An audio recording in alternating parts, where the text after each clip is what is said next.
Oh, you did? Caught up with him. He was in town tinkering something in the garage. Yeah, over there in his house, Mhm. over Yeah. Sugar Maple Lane out that Well, way. 64th Avenue. Yeah, Yeah. yeah, because they're always out. Caught up with him. He was, You know, we about ready? All right. All right. Call this July 14th left one board meeting to order.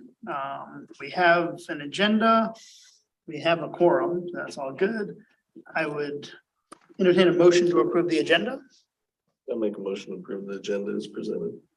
second, Any discussion on the agenda? All those in favor, say aye. Aye. Any opposed?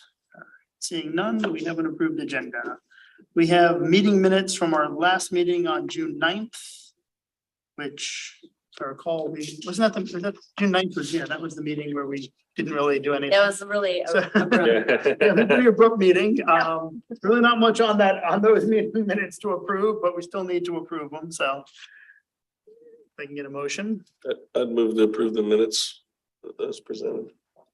I'll second. Great. Any discussion? All those in favor? Aye. Any opposed? Hearing none, motion carries. And we'll move right into business items. Approval of one claims. Okay, so we have some claims for one of the left one members. And they are for massage and they total from, it's from March to the end of May and the total is $640. $640. Any, oh, I would move to approve. Second. any discussion? Okay, all those in favor? Say aye. Aye. Okay, motion carries unanimously. Any other claims or is that it? That was the only one. Update to term dates for board members. So I attached in, if you are here in person, you should see the updated list that I sent you all. And so we're just gonna review the term dates. There was a need for an amendment just based on past practice and how the dates were determined. So Chair Greenstein, you are set to expire May 31st, 2023. Councilmember Stedman, also May 31st, 2023. Police Representative Cecil, you're set to expire 5/31/2024. Police Representative Sorger, you are set to expire August 31st, 2023. And then Sean Smith is set to expire May 31st, 2023. So is there anything, you need any action or anything on that or? Just a motion and second for the changes. Oh, okay. I'll move to approve the what are they, the dates, term dates for the board members. Thank you. Second, Okay, any discussion? All those in favor say aye. Aye. Any opposed? Hearing none, motion carries. Okay, Thank you. now.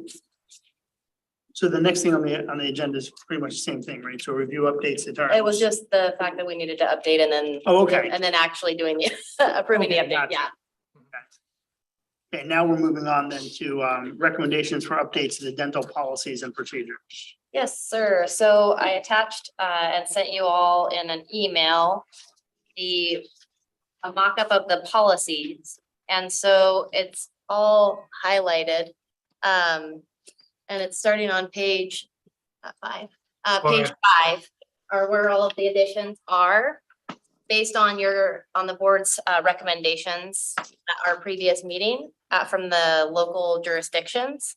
So what we just need to do is take a look. There's obviously probably some changes going to need to be made, but I wanted you guys to be able to see it put together in the policies as kind of a draft example. Has anyone looked at it? chance to look at it ahead of time at all? Yeah, I did. It looks pretty good to me. I see nothing that causes me or any heartache or anything that was ambiguous. I think it's pretty straightforward. Great. Ed, Mike, Because we have the option of or the member has the option of coming to the board and said, hey, here's something that falls within this, and then the board can either approve it on an individual basis. So I think as a basic policy, this is pretty good. yeah, I think that's what I like about it too, Bob, is the fact that we still have the discretion. Sure. It makes sense to approve it, and I think that's kind of what we were all looking for, right? Right. I mean, the goal is obviously to approve as much as possible. We're not looking to deny claims for members. Sure. Yeah. If that works.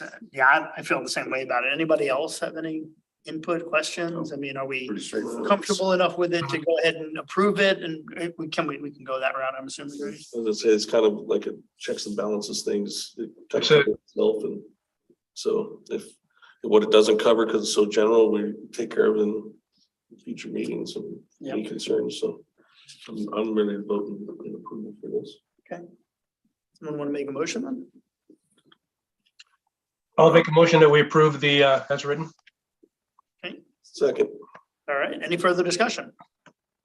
All those in favor, say aye. Aye. Any opposed? Hearing no opposition, we are good with the dental policies and procedures. So we'll move on to the long-term care policies and procedures, which are on the next page. Yeah, I'm trying to recall it. It's like the other one. Now, this is kind of a culmination of agencies that you reached out for. Two, rather. This is for the same Okay. as the dental, where we reached out to the local jurisdictions Right. and asked what they had, and then this is I compiled the suggestions for the verbiage that you guys liked. And then I kind of plugged it in there so you could see what it would look like in formal practice. In the Right. draft form. All right. Any concerns? Everyone's had a chance to look at it. I mean, again, I think it does the same thing. It kind of covers the bases. It answers the questions and still leaves us that ability when necessary to Correct. look at it and make decisions accordingly. So I mean, I'm comfortable with it as if everyone else is. Yeah, I've read it twice and I saw nothing that causes me concern or any questions.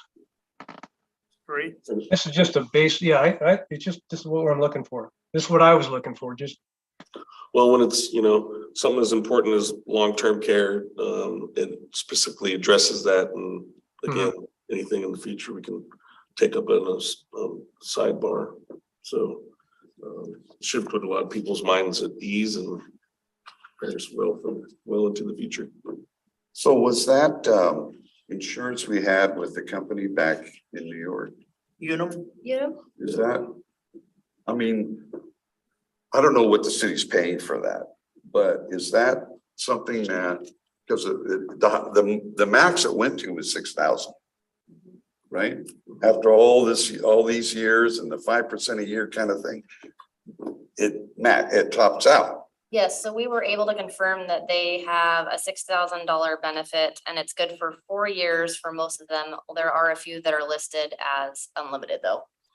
Yes, there's 2 people in that whole out of the 9 that for some reason, because of early application or something, I don't recall, but They probably got it before some changes or something, yeah. yeah. But so for the other 7, it's a 4-year benefit?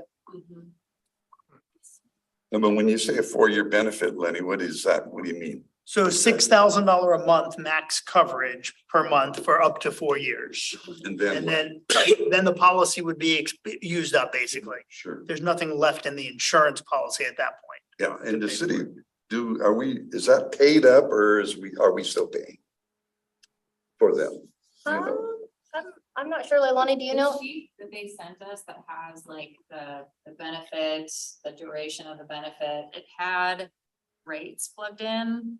And it looked like, like for the 2 unlimited, those rates were a little bit higher. So I kind of read that to be like monthly like payments. Yeah, there's no such, at least in my, and again, insurance is what I do for a living, but I've never heard of a paid up policy on long-term No, care. you just keep You would pay paying. for, the only Yeah. time you stop paying for a long-term care is when you go into benefit.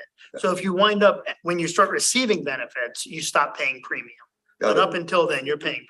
So the cost analysis, what I'm getting at, I guess, is the cost doing this a good deal, or is the city paying out of pocket a better deal? Well, probably by now, it's starting to get to be close to $6,000. I mean, I don't know Yeah. when you guys signed up, but it's not like $1 a month. It was more like 30 something. I think I remember seeing for some and then 70 something for the others. Well, I mean, I think when you look at that, what you have to look Yeah, at they is, range. so the policy's been enforced for a long time. So over that course of years, we've probably paid in a pretty good chunk of what you could ever expect to get back out. Yeah. But at this point, but if you cancel it now, that money's gone, right? So when you look at the premium, there's no way that it's not still a benefit. I mean, you think, do the math, right? At $6,000 a month, you're talking $72,000 a year times 4 years. You're talking $300,000 rough numbers in benefit available. The premium's nowhere close. And out to of paying 9 that. members, who's to say any of us may ever need it? Yeah. Well, But that's a risk statistically- insurance. You don't, if you Yeah. need it and you The don't have it, Like life you're insurance. you're Yep. screwed, but Yeah. Yeah, except if for the you statistics have it are and way you need it, worse. then you're, There you go. The statistics on long-term care though is something in the neighborhood of 7 out of every 10 people Really? will need benefits, will use benefit at some point. Yeah, Oh, it's okay. incredibly high. and so even if 3 of you used it out of the 9, you're talking $1 million. So Mhm. that's, sounds like, Yeah. it's, it might cost us a little more because we've been doing it for so long, but that's the security of having I that see. protection for the members, because it's what, The only people that don't use long-term care. Yep. People that die before they get sick enough to need it. I mean, that's unfortunately, that's just the Yeah, truth of the yeah. matter. It's that higher percentage of people that need it at some point. I see, yeah. Yeah, Thank So I you. would say it's benefit. I still think no matter what we're paying, we're not paying enough to not have it. Because the cost to the city to pay for long-term care without it is oh astronomical. man, yeah. And truthfully, $6,000 a month, when this policy was taken out, that was a huge number. Today, that is not a big number for long-term care anymore. No, Would No, not cover the cost. No, maybe half. Yeah. For the good ones. It's Yeah. crazy. yeah, It For really money. is that expensive now. Yeah. yeah, and even if you're not using one of the good ones, what kind of care are you getting? Right, yeah. Well, even for Just home because you're health covered care. doesn't mean you want substantial care. yeah. Yeah, I mean, home health care now for, part-time home health care, you're looking at, the cost is, $60-80 an hour to get home health care now, Yeah. easily, Oh, my. Yeah, so it's expensive. They usually have like a consultation type of fee assessment as well. Oh, yeah. Mhm. Like And that's initial- just for typically a Until- CNA or something. I mean, if you need anything more than that, physical therapy, occupational therapy at home, any of that, all of that's And much some more of our expensive. regions, Med Advantage covers that as well. So, yeah. Medicare has very limited coverage for long-term care, very limited. I see. And then the supplemental, which is, you're talking about, covers some small amount in addition to what Medicare does, but no insurance covers it very well, unfortunately. So. Right, any other conversation on that? Someone want to make a motion? Motion on the long-term care?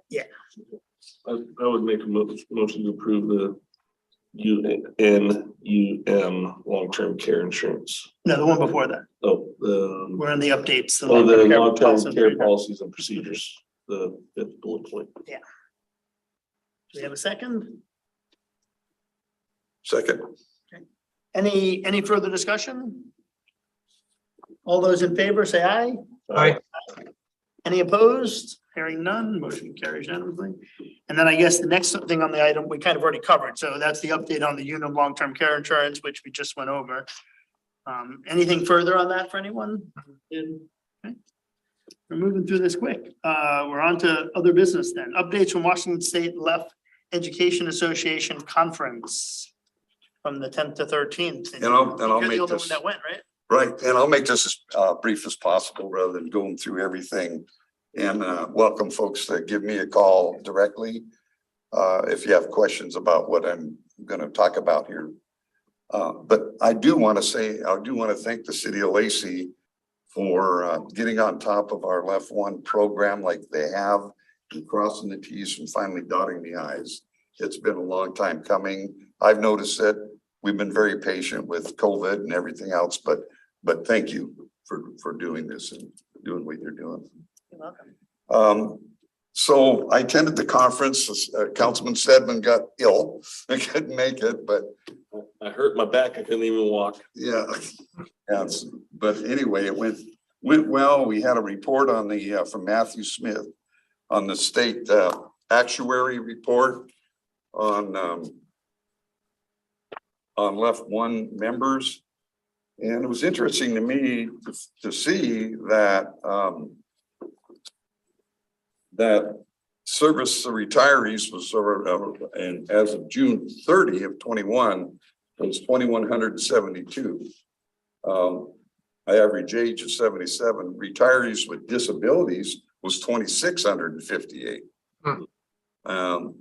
And then it goes into survivors and beneficiaries and things of that nature. So I have that for further questions.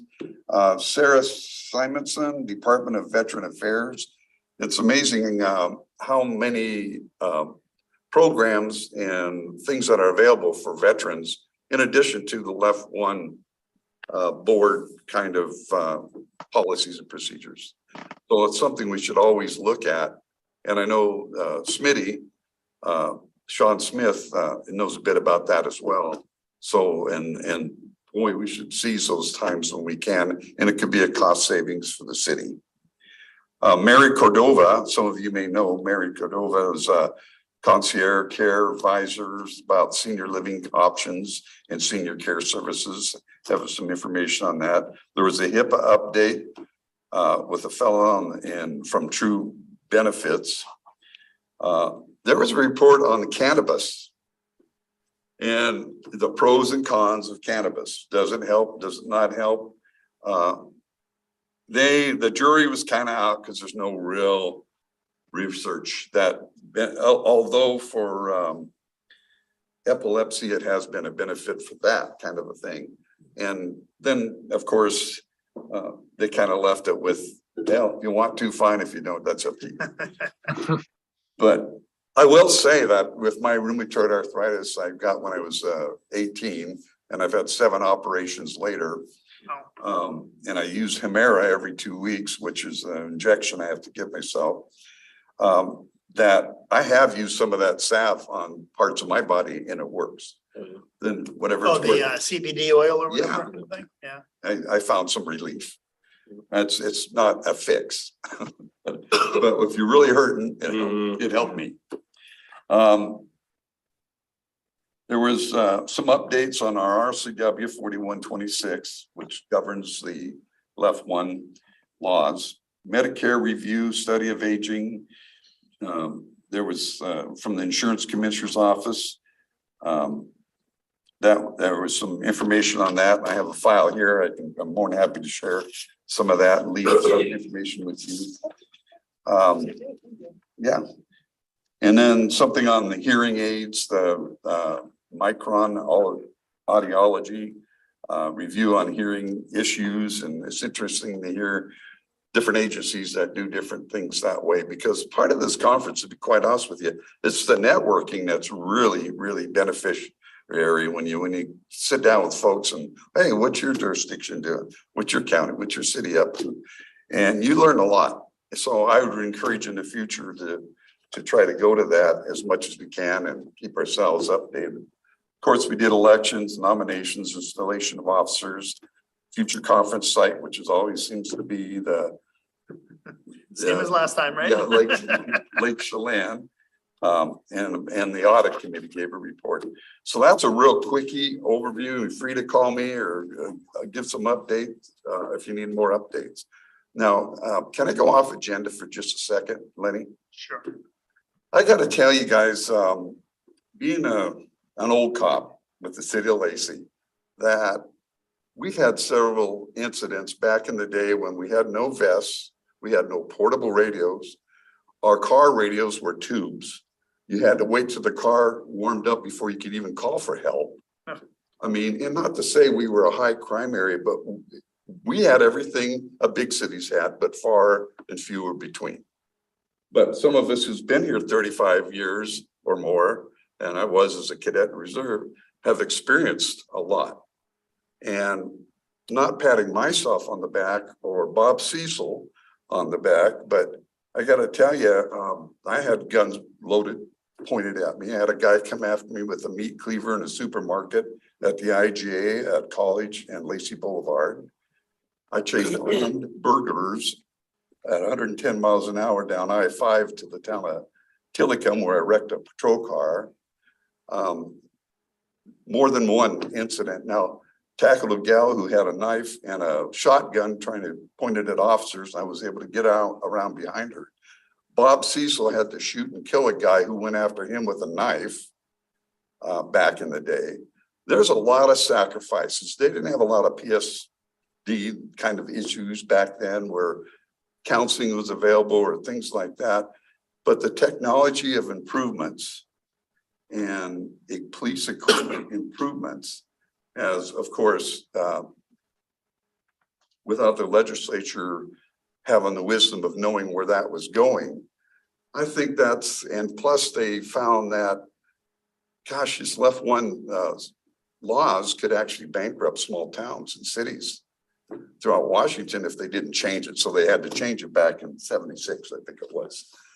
But I just think, I just wanted to give a quick thumbnail look at the old cops and what the old cops went through and what they did when they were protecting our city and how things, of course, advanced. And we're lucky to be here. And, you know, not that it was an extremely dangerous job, but there were times. So I'm just going to leave it at that. Thank you for letting me. Well, kind of interesting. And the current Chief Amata talked about this at a recent council meeting, but you know, to kind of pat Lacey on the back and what you guys have done and the legacy that is the department that we have today. Most of the state training academy now is staffed by former Lacey police. Yeah, that's true. The head of the head of it, deputy, both Lacey, both former Lacey, head of tactics, former Lacey. So it's been noticed, obviously, you know, by the state about the legacy that you guys left in Lacey, because it's Lacey training the next generation of police for this entire state. Yeah, and Bob So that's pretty Cecil, how cool. many years did you spend at the training commission? Almost 20. Yeah, assigned by Lacey. And Started other, in 90, went there in 97 and left when I retired in 2012. yeah. And we had several guys who have retired over the last couple of years who now are there. I mean, they retired from Lacey and they're now running the training academy. So I think that's, you know, that says a lot about what you guys did and where Lacey is as a police department. I mean, just way ahead of the rest of the state and the country for that matter. So thank you to you guys. Right. And being a certified department on top of it. You know. Yeah, the only one in Thurston County. And I only think there's a handful in the whole state. Yeah. Right. Less than two hands worth. Yeah. So awesome. Well, we have no public, so I'm assuming there's no public comment. Anything else for the good of the order? Not seeing any. That is the end of our agenda, so I will adjourn the meeting. When is our next meeting? That would be 1 month, so let me pull that up really quickly. Sometimes it falls a little bit differently based on the calendar.